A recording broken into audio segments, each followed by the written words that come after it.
Булган аймгийн музей бол 1952 онд байгуулагдсан. Энэ жил манай музейн түүх 70 жилийн болж байна.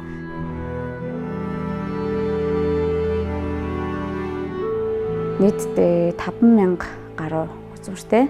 Яг одоо үзмрийн заал танхимдаа бол 1300 гаруй үзмрээ дэлхийн тавьсан байгаа. Үзэсгэлэнгийн танхим, ан амьтны танхим, алдартнууд анхдагчийн танхимд, аж байдлын танхим, шашин угсаатны танхим гэдэг нэг 5 танхимаар бид үйлчилж байгаа. Хамгийн одоо эртний олдвор юм бол Арслан заны соёо гэдэг үзмэр олдвор байна. За хамгийн сүүлийнх гэх юм бол яг энэ одоо хойно ард харагдаж байгаа.